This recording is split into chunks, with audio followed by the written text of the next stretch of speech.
ishize umukuru w'igihugu cy'u Rwanda uri bukubwe yavugaga rino jambo akabyita ngo nuburyarya. Ndagira ngo noneho tuhite tubikomerezo ikiganiro cyacu, ariko kugira ngo mbibutse neza reka tubanze twumva umukuru w'igihugu uburyo yabivuzemo.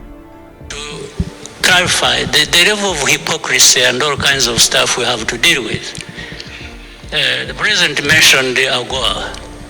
You know, Urwanda was beneficiary of AGOA.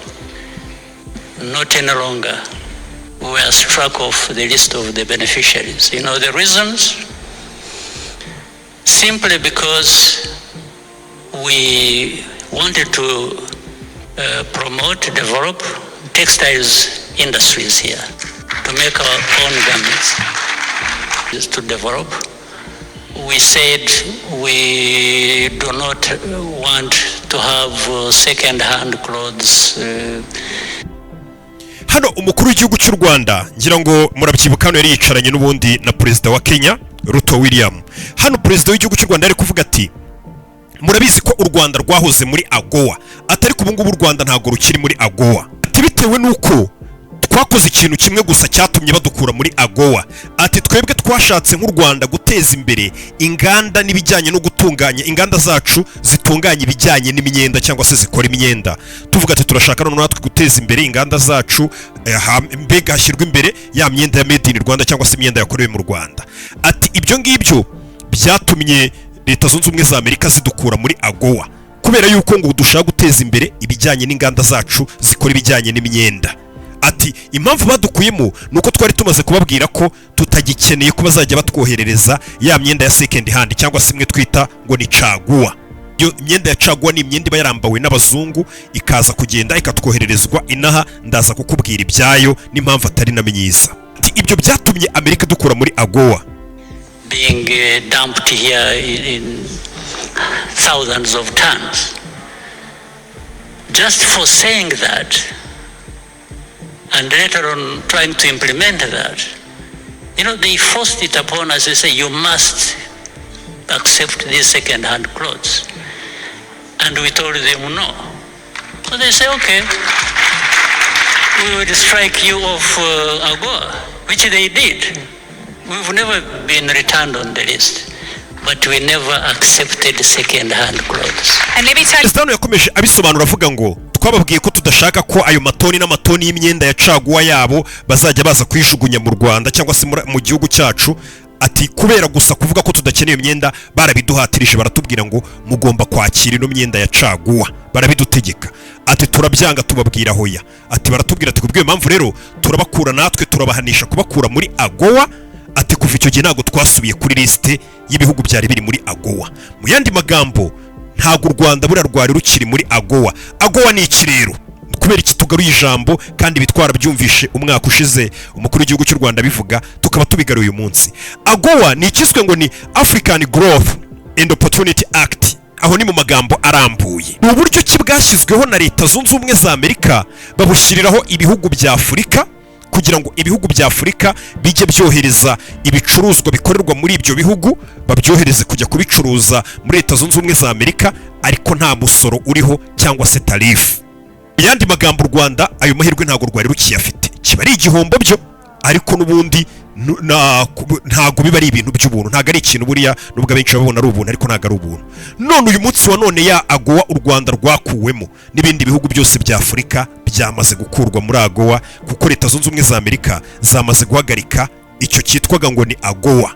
Atazi icyo bakoze, gusa hano tugiye kukibabwira icyo bakoze, impamvu AGOA yahagaze cyangwa se ubu nta gihugu na kimwe cya Afurika kikiri muri AGOA. Ndetse ibihugu bya Afurika bikaba bigiye guhura n'ibibazo bikomeye cyane kubera bitakiri muri AGOA. Mvuga ngo ibibazo byumve ko bigiye guhurika pe. Gusa mbere yuko tureba ikiganiro urabona ngishyizeho mu gitondo, mbere yuko dukomeza reka njye nkwibutsa yuko mbere yuko nkubwira ibibazo bigiye guhura n'ibihugu bya Afurika, mujye mwibuka kubwira abakozi banyu muba mwasigiye abana banyu, abakozi namwe mujye mwibuka kubwira banyu ko bujana basobuja mubabwire ngo ibintu mutuzanira by'imiceri mwakuye ahantu tutazi, turashaka umuceri mwiza uva mu maduka ya Lucky Rice nibo bagira umuceri muzima buriya urenze za basmati, za gikonko, za bugarama, ya miceri yose harimo noneho nifasha kuba yatuma nk'umuntu urwaye umuvuduko w'amaraso cyangwa se n'ibiki n'amadiabete, uwo muceri ari ukuntu gufasha n'umuntu muzima utarwaye yawe urya kugira ngo ubuzima bwe ababutegurira neza ejo hazaza. Ngira ngo muhora mubona aho ngaho ngucishamo, abahora bampamagara bambaza uko bawubona, amaduka ari ahantu hose, ndetse izo nimero wazihamagara cyangwa ukabandikira, cyangwa se ukabwira umukozi ati jya ugenda ubaza umuceri wo mu maduka ya Lucky Rice, niho umuceri hano mu rugo turya, mureke kurya ibyo mubonye byose. Reka dukomeze rero turebe ukuntu ibintu hano byakomeye ndetse ibihugu bya Afurika bigiye kugorwa. U Rwanda rwo rurabimenyereye n'ubundi rumaze igihe rutari muri AGOA. AGOA nk'uko nabikubwiye bikano kanya yamaze kuba amateka cyangwa se yahagaze. AGOA kubera yahagaze kugira ngo izongere gusubiraho ni ibintu bizemezwa, ngo ni ibintu bigomba kuzongera inteko ikicara, kongere ya Leta Zunze Ubumwe za Amerika ngo bagomba kuzongera bakicara bakabyigaho bakareba nimba AGOA ari ngombwa kisubiraho cyangwa se atari ngombwa bakayihorera burundu. Kongere Amerika yavuze ko ibyo bintu izongera kubitekerezaho nyuma y'uyu mwaka wa 2025. Ibwo ngo kongere isicara ikareba nimba AGOA koko bayongeza ikongera igakomeza ikabaho cyangwa se atari ngombwa bakanayireka burundu. AGOA rero ni iki? Ngira ngo mwayumvishe umukuru w'igihugu cy'u Rwanda yivugaho, avuga ko u Rwanda barukuye muri AGOA, ariko ubundi AGOA bifite uwuhe mumaro? AGOA ni igiki? Ngira ngo abumvishe inkuru y'u Rwanda ruva muri AGOA neza, wenda mbere yuko nkomeza, ngira ngo perezida w'u Rwanda ni kenshi yagiye avuga ku kuntu u Rwanda rwakuwe muri AGOA. Hari naho yageze avuga ko buriya yigeze kwicarana n'abandi bayobozi benshi, cyane cyane abagize East Africa, bano bayobozi bose b'ibi bihugu bakemeza ko bagiye kwanga AGOA, ariko ngo mu gitondo bose bagacinya mu Rwanda bakahita bavuga ati twebwe turashaka AGOA rata muyizane, kandi ngo bari babyemeje bose ko batagomba kwemera AGOA. Ariko u Rwanda rwo n'ubundi ruguma kuri icyo cyemezo, ravuga ati twe nimba twabyemeye ubwo n'ubundi AGOA ntago tuyemera. Urumva nyine ibindi bihugu hari ukuntu byahise bica ruhinga nyuma biravuga ati birakomeye, tuvuye muri AGOA bishobora kuba ibibazo bikomeye. Karo tubyinjiremo. AGOA ni iki rero? AGOA ubundi ni porogaramu yashyizweho na Leta Zunze Ubumwe za Amerika y'ubucuruzi, ishyirwaho mu mwaka w'ibihumbi 2000. Ntego ya AGOA yari imwe. Ntego yaravugaga ngo ni porogaramu ishyizweho kugira ngo ibihugu bizaba biri muri uyu muryango wa AGOA bijye byohereza ibicuruzwa bivuye muri ibyo bihugu bya Afurika n'ibikorerwa muri Afurika muri ibyo bihugu byabo, bajye baza babicururize muri Amerika duty free. Byari bigamije ko ibyo bihugu ngo bigomba ngo intego Amerika yari ifite gushyiraho iyo porogaramu ngo ni ukugira ngo bazamure iterambere n'ubukungu bw'ibyo bihugu biri muri AGOA, bize gucuruza ibicuruzwa byabo muri Amerika nta musoro babaciye. Undi bakubwira ko iyo igihugu kivanye ibicuruzwa byacyo bikajya mu gucururizwa mu kindi gihugu, icyo gihugu kiguca icyo twita ngo ni tariff, ni amafaranga menshi ubwo twahita nk'umusoro. Noneho urabanza ukabara ngo ndishyura iyi tarifu y'iki gihugu ngiye gucururizamo, nshyireho ay'urugendo nakoresheje ntegera ibicuruzwa ngo bigere hano, njye gushyiraho igiciro ndenzeho n'inyungu yanjye. Urumva amafaranga bari kugenda aba menshi, kandi uko amafaranga aba menshi niko abakiriya banga kugura ibintu. Ariko iyo umuntu akubwiye turaza ucururiza hano ku buntu nta musoro yaguciye, nta tarifu yashyizeho, icyo gihe urumva ko nawe ucuruza neza n'abakiriya barakugurira babona ibyo bintu bigura make, kubera ko nawe utahenzwe naho wagiye gucururiza. Iyi porogaramu ya AGOA ishyirwaho, Amerika yavugaga ko ngo ari porogaramu igamije kugira ngo izamura ubukungu bwa Afurika n'iterambere hagati ya Amerika na Afurika. Intego ya AGOA rero, intego ya mbere kwari ukugira ngo Afurika ibyo icuruza mu mahanga bibashe kuba byinshi. Intego ya kabiri ko ari ukugira ngo umubano w'ibijyanye n'imicururize hagati ya Afurika na Amerika ube umubano ufatika ukomeye. Intego ya gatatu ari nayo ngira ngo wumve Amerika yatumye ishyiraho iyi ntego, ngo kwari ukugira ngo bamamaze demokarasi cyangwa se ubutegetsi bushingiye kuri demokarasi no kubahiriza uburenganzira bw'ikiremwa muntu. Ako kantu uri kukumva? Ariko Amerika ijya gushyiraho AGOA, mu ntego zayo hari harimo ngo ibihugu twemereye kujya muza gucururiza iwacu ku buntu, mbega nta tarifu tubaciye bya Afurika, kugira ngo tubemerere mujye muri AGOA, nuko mugomba kuba muyobora mukurikije demokarasi, munubahiriza uburenganzira bw'ikiremwa muntu. Mbega uburyohe.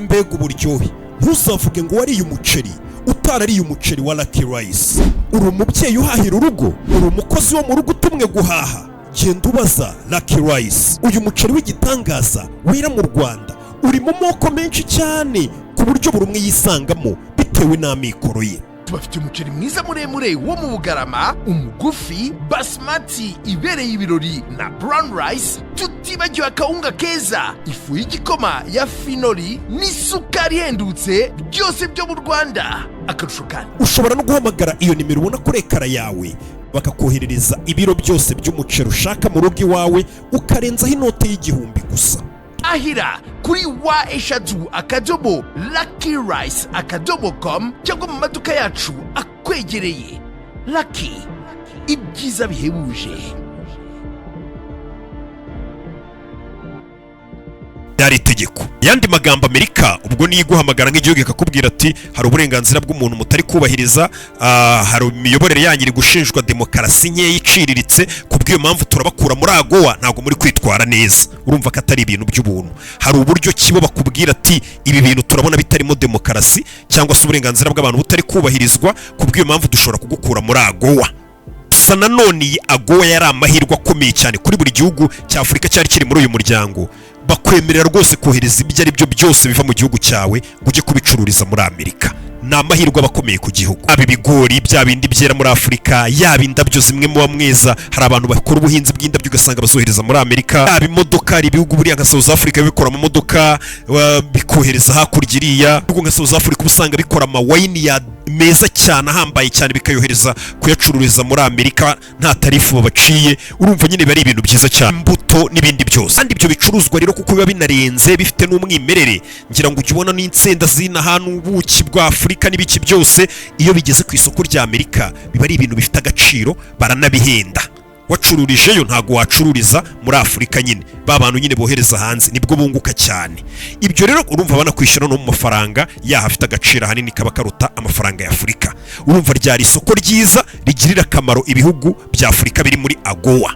Ariko nanone ntago ari ubuntu, uba ugomba kugira nawe icyo ukorera Amerika kugira ngo bakwemerere kwinjira muri AGOA. Ugomba kuba uhuje n'umurongo bashaka nk'igihugu. Urumva nk'u Rwanda rwanze guhuza n'umurongo Amerika ishaka, ruravuga ati ntago dushaka caguwa. Urumva u Rwanda tayari rwari rumaze kudahuza na kriteriya zabo, bahise barubwira bati kubw'iyo mpamvu tubakuye muri AGOA. None ndushyiraho iyo mirongo ngenderwaho ibihugu bigomba gucuruza muri Amerika bigenderwaho na Amerika. Mpamvu rero AGOA yari ingenzi kuri Afurika, none tukaba tuyihombye ku bihugu bya Afurika. Ubwo iyo tugiye kuvuga ntago tuvuga u Rwanda, tuvuga Afurika muri rusange kuko ibihugu bya Afurika byose bibihombeyemo. Ni ukuvuga ngo impamvu AGOA yari ingenzi none ikabitumye ibihugu bigiye kubabara cyangwa se guhomba bikomeye, guhura n'ibibazo bikomeye. Ni ukubera ko iyi AGOA yatumaga ubucuruzi bw'inganda zikora imyenda muri Afurika bajya gucururiza muri Amerika.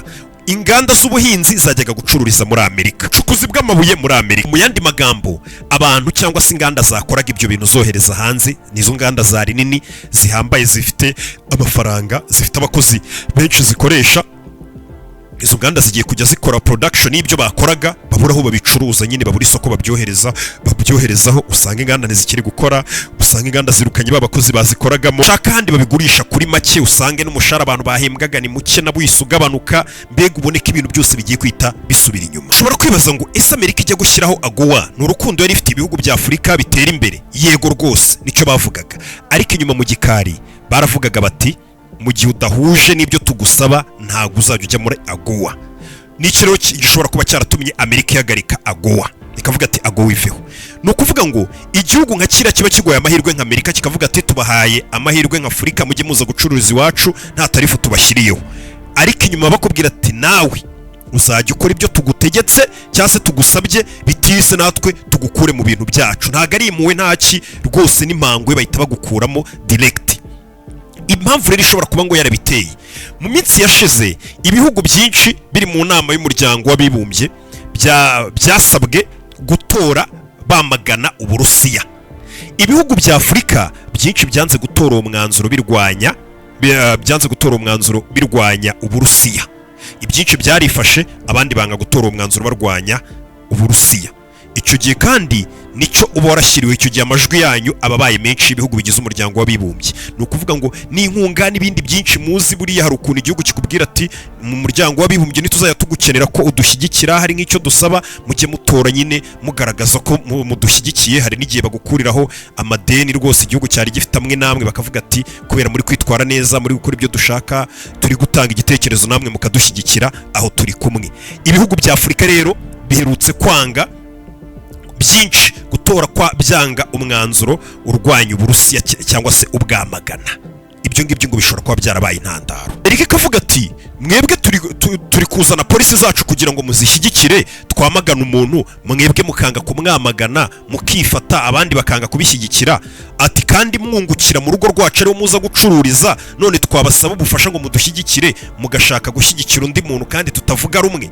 Kubw'iyo mpamvu tugiye gufunga AGOA, niko abenshi bari kubibona. Ikaba AGOA yarafunzwe mu rwego rwo kugira ngo bereke ibyo bihugu bya Afurika byinshi ko ubutaha bigomba kujya bishyigikira abantu babigaburira cyangwa se abantu nyine babihaye mahirwe, cyangwa se bakahita banabikora bakavuga ati n'ubundi biriya bihugu twabonye bitadushyigikiye tutawubanye reka tubireke. Hano nawe ushobora kwibaza nk'umuntu ukambwira muri comment, Amerika hari icyaha cyangwa se ikosa yaba ifite ikoze ibyo bintu? Nawe ushobora kunsubiza muri comment. Umuntu afite igihugu cyarakubwira ati kugira ngo ugicururizemo nuko rimwe na rimwe nzajya ngutegeka ibintu ukabikora, nimba wanze kubikora umuntu akakwirukana mu gihugu cye ntiyongere kuhacururiza, ntabwo ntekereza ko uwo muntu wamurenganya. Ni igihugu cye, agomba kugikoresha uko ashaka. Reka turebe ibihugu bigiye kubihomberamo mbere yuko wenda tugenda dusobanukirwa n'ibindi byinshi. Igihugu cya mbere muri Afurika kigiye guhura n'akaga cyangwa se kikabihomberamo cyane kurusha ibindi ni South Africa. South Africa ifite uburyo ki ifite icyo twakwita nka secteur y'ubuhinzi nini cyane ihambaye, bakanagira n'inganda zikora amamodoka. Ibyo byose bakaba babyoherezaga muri Amerika kubicururizayo kandi badaciwe tariff. Vuga ko South Africa yezaga bino twita ngo na amaronji, ndakeka amaronji ngo menshi yera muri South Africa. Bari bafite isoko rinini ry'amaronji muri Leta Zunze Ubumwe za Amerika, bari bafite isoko rinini ry'ibikomoka ku buhinzi muri rusange, bari bafite isoko rinini muri Amerika biciye muri AGOA bijyanye n'amawayini meza cyane. South Africa bagira amawayini arenze yakurwaga muri Amerika ku buryo ngo South Africa yungukaga amafaranga menshi cyane biciye muri AGOA n'amamodoka boherezaga yakorerwa South Africa. Yandi magambo, South Africa niyo yari big exporter wa Afrika kurusha ibindi bihugu byose, nibo boherezaga ibintu byinshi amakontineri n'amakontineri. Yandi magambo, urumva ko akazi kenshi karaza kuhita kabura. Nimba abantu bakoraga akazi ko kohereza ibyo bintu, abahinzi babihingaga bakahita biranguza byoherezwa hariya, ababitunganyaga ayo mawayini, abo bose urumva ko birasubira inyuma. Uzi gukora ibintu udafite ahantu uri bubicuruza, ariko bose ahita kwirukana akavuga ati nanjye nawe mfite wo kubicuruza, bigatangira kuborera mu mastoke, bikabura ababikonsoma. Urumva nyine igihombo nawe uri kuhita ucyumva mu mutwe. South Africa ni ya mbere igiye kubihomberamo. Igihugu cya Kenya nacyo ngo kiraza kubihomberamo by'umwihariko bikomeye cyane inganda zikora ibijyanye n'imyenda n'ibindi bakora, ndetse abakozi utuzi tugera mu bihumbi n'ibihumbi turaza kuburirwa irengero, abantu babashomeri. Igihugu cya Ghana nacyo kiraza kubihomberamo ngo bikomeye cyane, cyakoraga kokoa kiyohereza hakurya. Igihugu nka Zambia mba mafite abantu benshi babadukurikiye. Zambia nayo ngiye kubihomberamo cyane. Zambia buriya ngo yari ifite buryo kikora ibintu by'ubuhinzi bohereza muri Amerika biciye muri AGOA, ariko ngo by'umwihariko ngo ubuki bwavaga Zambia bwerekeza muri Amerika ngo bwari bukunzwe cyane, babuguraga nk'abagura amasuka. Zambia nayo urumva iri mu bindi bihugu byinshi biri muri AGOA biri buze guhomba. Bino ni kugenda nkubwira ni biri buze guhomba cyane kurusha ibindi, biri buze gukubitwa cyane bitewe n'uko ari byo byoherezaga ibintu byinshi kurusha ibindi bihugu bya Afurika. Ibi ngibi n'ibindi bihugu byinshi cyane biri muri AGOA. Gusa nanone abantu benshi bagakomeza bavuga ati ibihugu bya Afurika hari igihe rimwe na rimwe ngo bigira uburangare ngo bwo kudategura neza cyangwa se ngo bapange ejo hazaza, ngo ugasanga ngo ibyiringiro byabo babishyize kuri Amerika. Bari kuvuga ati Amerika tubanye neza, dufitanye amasezerano, dufite umushinga batuzaniye nk'uyu nguyu wa AGOA uzakomeza udufashe. Ugasanga ntabwo bigeze bapanga plan B, bakavuga ati ese Amerika ibyutse ikavuga ngo AGOA irahagaze, twebwe nk'ibihugu bya Afurika twakora iki? Bino twoherezagayo twabyohereza he handi? Ugasanga ngo iyo plan B ntayo bari bafite, bari barishyizemo ko Amerika ari nka mubyara wabo cyangwa se ari yo yababyaye. Mbega nta na rimwe zigere babwira ngo tubateye umugongo cyangwa se tubaye tugiye mu bindi byacu natwe nk'abanyamerika bidufitiye umumaro. Ugasanga ngo abayobozi benshi ntago ibyo bintu baba barigeze babitegura. Ugasanga ubu ngubu bagiye guhangayika n'ibihugu bihangayika binakubitwe ku rwego rwo hejuru, abantu babura utuzi, ubukungu busubira inyuma. Abantu bakibaza ati Afurika n'ubundi ni igihugu gifite ibintu byose gikeneye, gikize, gikungahaye, gifite ibintu byose, gute ubundi baba batifitemo ibisubizo cyangwa se ngo bashake buryo ki ibyo bintu babikoramo? Ahubwo bari abazi babakeneye, kuko usanga Afurika ifite ibintu byose ikeneye, ariko ugasanga hari uburyo batazimenya kubikoreshamo. Usanga hari nk'igihugu cyangwa se ibihugu byose biri kuvuga ati twebwe rwose turi ibihugu byigenga, ntago ikindi gihugu cyaza kudutegeka icyo dukora, ariko mu by'ukuri udafite plan B, ku buryo nimba icyo gihugu uri kuvuga ngo muri igihugu cyigenga cyangwa se muri bihugu byigenga, ugasanga nk'uko bigenze bahise baza barabwiye ngo ibihugu bya AGOA cyangwa se birahagaze, ugasanga mubuze ikindi kintu mukora, nta yindi plan B yari ihari. Usakaba n'abandi bavuga ati AGOA ishobora kuba yarashyizweho mu rwego rwo kugira ngo Amerika ibasha ahubwo kwegera ku kijyanye n'amabuye y'agaciro by'umwihariko ya cobalt yari ari muri Afurika cyane. Nk'igihugu cya Kongo bakubwira ko buriya 70% by'amabuye y'agaciro ya cobalt buriya ngo acukurwa muri Kongo. Ni amabuye akenerwa gukora ibyogajuru, gukora amamisire biriya bisasu ubona abaflexinga buri gihe, ni amabuye akoreshwa gukora amabatiri, ngira ngo amabatiri muri kubona ya telefone, amamodoka yose akeneye amabatiri, ibikoresho by'inganda bikenera amabatiri, ugasanga 70% by'ayo mabuye ari ku isi abarizwa muri Kongo. Ariko ugasanga ni ikibazo nk'icyo ngicyo, abantu baragufungiye, ubuzima burahagaze kandi aribo bari bagukeneye. Ugasanga nka lithium ikenewe mu bihugu cyangwa se iri mu bihugu byinshi nka Zimbabwe, za Namibia, buriya barayigira ku bwinshi. Kavuga ko ngo hari ibihugu byinshi ngo byagiye byinjira muri AGOA ari uko byabanje kuganira na biriya bihugu bya Amerika, bakababwira ati rero muzajya mutwemerera natwe ari amabuye yanyu tuyagireho access, tuyinjiremo, tuyabone ku gihe, ntihagira ahandi muyatanga, mu rwego rwo kugira ngo namwe tubemerere mwinjire muri AGOA mubashe kuba mwacuruza. Ku buryo mbega iyo urebye udasanga ari impuhwe n'iki, akenshi bari mpanguhi cyangwa se hari n'izindi nyungu ziri inyuma. Ikibazo abantu benshi bakomeza kwibaza, iyo ino AGOA yashyizweho akenshi bavuga, niyo mpamvu wumvishe n'umukuru w'igihugu cy'u Rwanda mu ijambo avuga ati hari uburyarya tujya duhura nabwo nk'ubwo ngubwo bwose, ugasanga Amerika iri kuvuga cyangwa se yari yarashyizeho iyo AGOA bavuga bati ni mu rwego rwo kugira ngo Afurika yiteze imbere, nayo yubaka inganda zayo, igenda ikura, mbega itera imbere bitewe n'uko twabaye amahirwe yo gucururiza iwacu.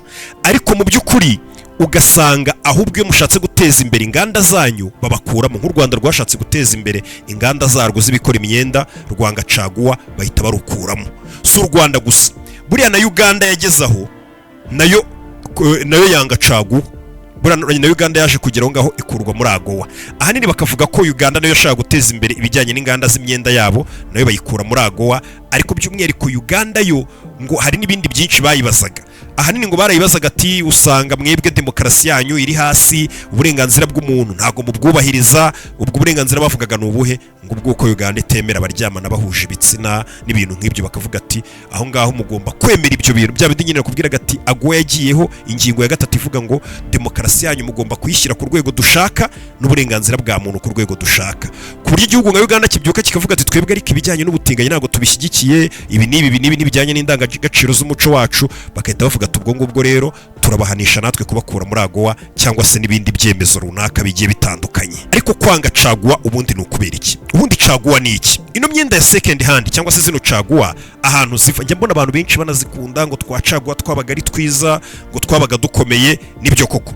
Ariko iriya myenda ukuntu ibimeze, ni ukuvuga ngo nk'abantu nko muri Leta Zunze Ubumwe za Amerika n'ibindi bihugu by'i Burayi, caguwa ukuntu ubundi iza ukuntu biba bimeze. Hari bino bigo ngo byitwa ano ma ONG n'ibindi bigo bigiye bitandukanye, ngo bafite ukuntu bakora amapublicité. Waba wicaye nko mu rugo ukabona kuri televiziyo, cyangwa ukabona abantu baje kukureba, cyangwa bakakubwira ahantu ugomba kujyana ibintu nka publicité zivuga ati muri Afurika barababaye, barakennye, babuze icyo kurya, abantu barabyara abana bakabura imyenda babambika, mu gihe cy'imvura umuntu abura ikote yambara, waba uri umugira neza ufite umutima ufasha, reba muri garde-robe imyenda utacyambara imaze imyaka utacyambara, iyo myenda ntimukayijugunye ntimukayitwike, hari icyo yafasha abatishoboye muri Afurika. Bakakubwira ahantu mugenda mukayishyira cyangwa se hanze bakaza kuza bakayitwara. Iyo myenda rero bya bigo byitwaga ngo uzi ngo uruwo hanze ngo uyohereje kugira ngo ifashe abantu. Buriya ushobora no gukubitana n'umuntu ari mu Burayi cyangwa ari muri Amerika akakubwira ati nishano bwambaye neza ariko imyenda ndabona isa n'imwe twohereje iwacu turi kubafasha nk'abatishoboye, kumbi warayiguze weho.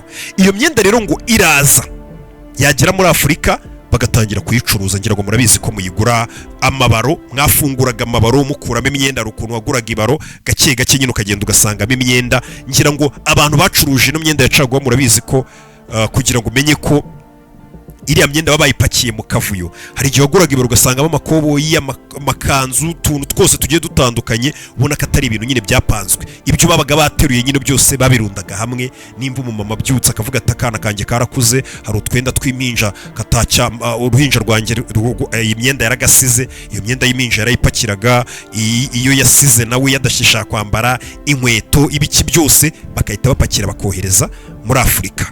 Ibyo nibyo twitaga ngo ni caguwa. Ariko ikibazo cyagiye kiba ku bantu bacuruje caguwa nk'abacuruzi bacuruje caguwa.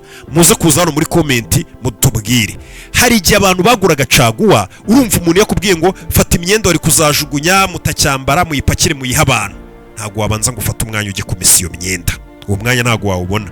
Ugiye kujya gufasha umuntu ujye no kumesa, uya wabiterura guko biri. Nimba ari utwenda tw'uruhinja, nimba ari imyenda y'abana, abana bawe baragize gutya bagakoreramo kaka, nimba nawe nk'umuntu mukuru wari hari ibintu byigeze kuva mu mubiri bikajya muri iyo myenda ikandura, cyangwa se mwarana cyangwa muyikoropesha, cyangwa se iriho ibintu byose by'imyanda n'ibyuya byawe n'ibiki byose, ibyo byose barabipakiraga bakabizana, ku buryo hari igihe waguraga nk'ibaro cyangwa se imyenda ukaza gusanga irimo za kaka z'abantu bakuru, abana babasaza bakuze. Hariya ngira ngo murabizi abantu bajya bava n'inaha n'ahandi hose bakaba babitaho, ni ibintu bisanzwe, bakaba baboza. Urumva hari igihe babikorera izo za kaka n'ibiki byose. Hari igihe ibyo byose rero n'ibindi by'indwara by'uruhu byose wabisangaga kuri iyo myenda ya caguwa, ariko nta kundi nyine yarambarwaga.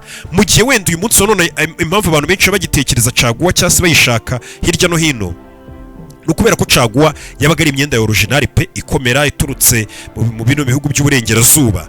Ariko uyu munsi wa none turi kubona za magaze sinzi ukuntu mujya mu bivuga, ziturutse mu Bushinwa.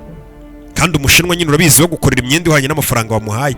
Nimba nyine hari ari bwohereza inaharohereza idakomeye, ariko nyine zifite isuku igisohoka mu ruganda nyine ari weho yakorewe.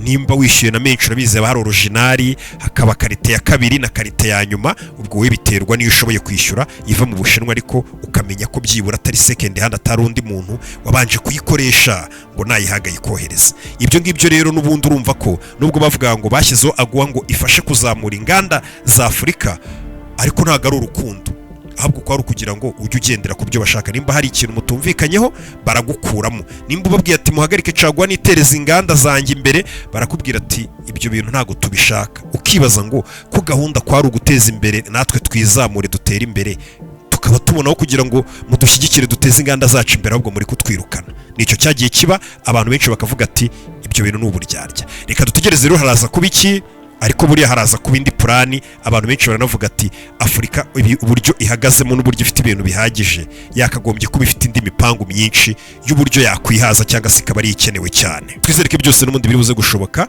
buriya biraza kugenda neza. N'ubundi barashaka ubundi buryo, cyangwa se bashake n'ahandi bazajya babyohereza, ntabwo ari muri Amerika gusa. Ibuka gukora subscribe, ndaje twikomereze n'izindi nkuru hirya no hino.